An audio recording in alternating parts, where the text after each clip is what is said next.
buzima tubayeho mu bintu bitandukanye, hari byinshi bidutandukanya, aho tuva, aho tuba, uko tubayeho, eka nuko dusa. Ariko hari ico duhuriye ko twese, umwe wese muri twe arafise inkuru canke ntayisangije mu buzima bwa kubu canke kahise yo tubera ishure. Iki ni kiganiro inkuru shure gica ku muhora wa YouTube wa Babikora TV.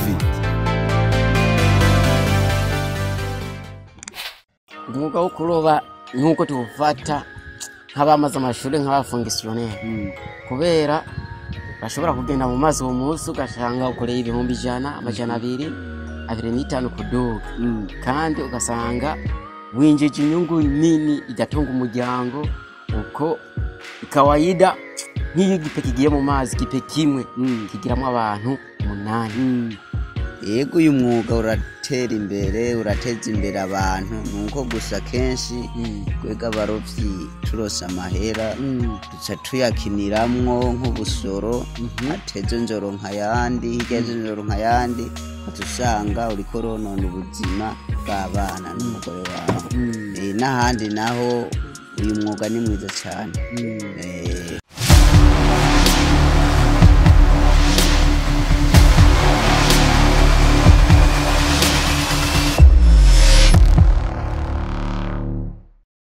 Yes, reka nsubire ndabaramutse bakunzi ibikiganiro inkuru shure gica kuri Babikora TV.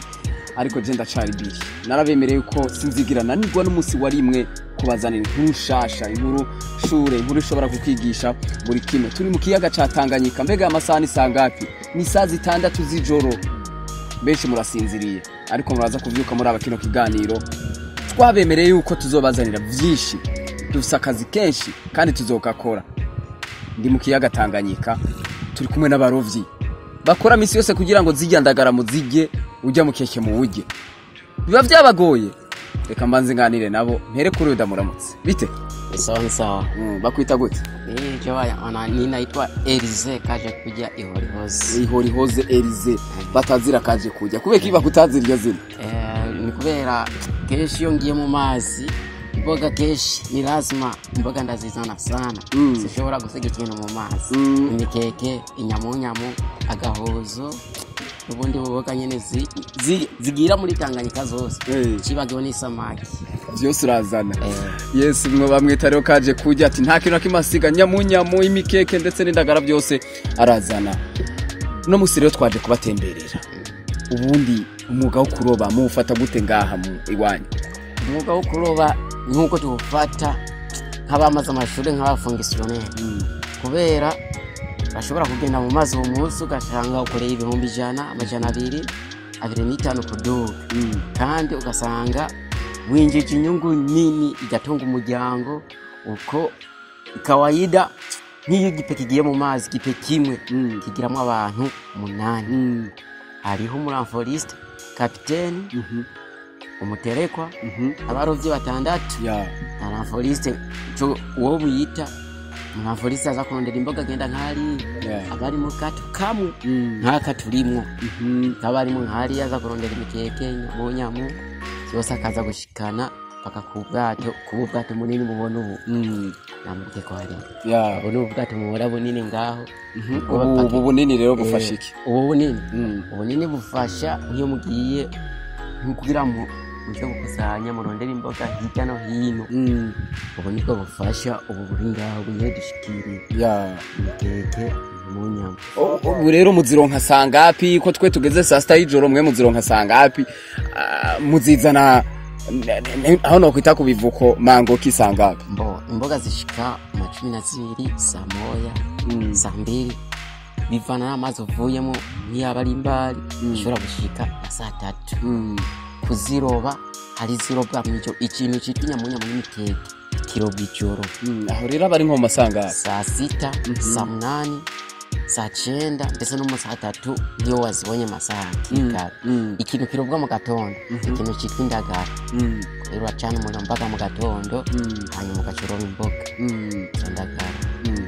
Ariko turiko turaraba n'ubuzima novuga ko busa nuko bunateye ubwoba nko ku bantu batabimenyereye. Kenshi ndetse bakanidoga ngo murazizimba ko nivyo.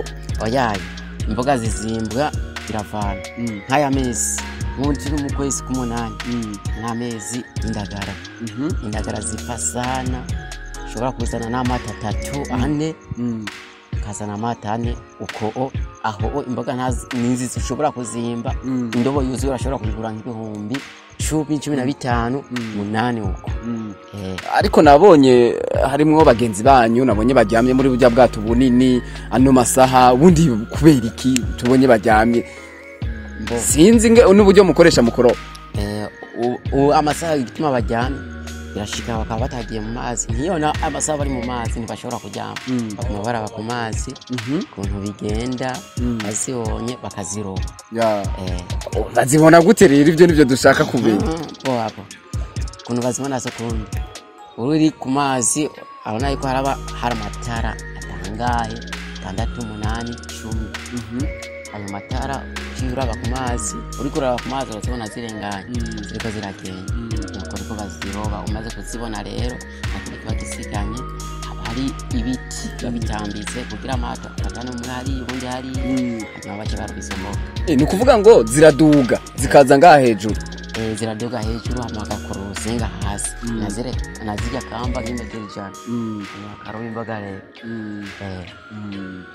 yes numva nakazi katoroshe ariko hari n'abavuga yuko muri kino kiyaga ngo niba byoroshe ngo munahurayo n'amajini uko nukuri mutubwire nana rimwe uraroba ngo uhitane ijini urirobe ivyo nibaho amajini ashobora kuduga amajini ntiyigera aduga mu gifite izo ni nkuru z'imbarirano amajini yoduga gute uroba imikeke inyamunyamu amajini kuvuga araduga nikibaho izo ni nkuru z'imbarirano namakuru atariyo habe na gato ati nta majini hari n'abavuga yuko ngo Tanganyika ngufite ubutunzi budasanzwe ngo harabaja mu kuzimu kugira ngo baronke ngo ubutunzi harabo mwama mubona baciye hano bagiye icyo nikibaho boca muri Tanganyika gute wewe gwa gukoroka nko ku birometero amajana n'amajana wewe wokora kugashika hasi naho bazirobera honyine naho korora nk'imetero amajana 5 n'ingero zishika hasi oya ntizigira zishika hasi yes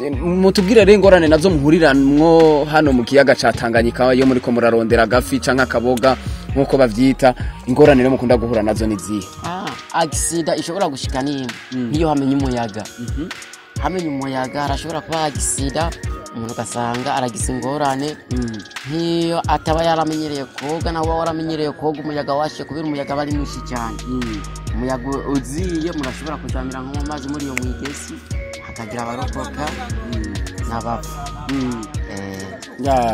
ati hakagira abapfa biramaze gushika hano musanzwe mukorera abantu bagataha canke bagapfa ari maze gushika nko mu kwezi kwa gangaye mu kwezi kwa kabiri habaye accident imwe hamenye umuyaga mwinshi cyane wo kuva isaha 3 z'ijoro gushika isaha 5 z'umurango bagize accident ubwato burazama maze kuzama buri yubika maze kuyubika cyagira accident abantu babiri bacu barapfa abandi bararokoka nta zindi ngorane mukunda guhura nazo ndavuga nk'ibindi bikoko biba muri Tanganyika bavuga ngo imvubu ingona ivyo byose gute ikintu c'imvubu imvubu nizigera zidoga aho amazi arengera imvubu zigera ahantu zigeze zishobora kuduza umutwe zikabona hejuru nk'abo nk'abaduga muri Tanganyika ntibashobora guhura abajya barobera ku macakacaka nibo bashobora guhura n'izo agisiga naho nyene rimwe na rimwe nk'iyuhuriranye nk'ikiboko ahantu shavyari kirashobora kuvuga mu bw'imvubu ikibaho nk'imishiki ngona ngo irashobora kuza muri Tanganyika ry'umuhungu nko muri Tanganyika nta ngona ihari igikoko cyakaze ni imvubu aho nyine mudahuriranye n'abana gishobora kukurya udahuranye nuko cavyaye ntigishobora kukurya yes numva ko ni iminsi mumara myinshi hano nabonye bararira ubundi muraronka akanya ko kuja mu mihana canke murubatse bigenda gute akanya ko kuja mu mihana bakaronka nko kuva mu gitondo kuva saa 12 gushika mu masaa moyo ko uburiko uratembera nta muntu n'umwe agukoze ko we uja kurara nko kurarira ibintu nk'amato dushike batagiye nko mu mazi bani woza kurara mu yandi masaha uri ngaho woza kurarira ibintu mugahandi hose umwanya wo gutembera n'umuryango urawutunga neza muririkwanwa mbese kuva mu gatondo paka mw'ijoro.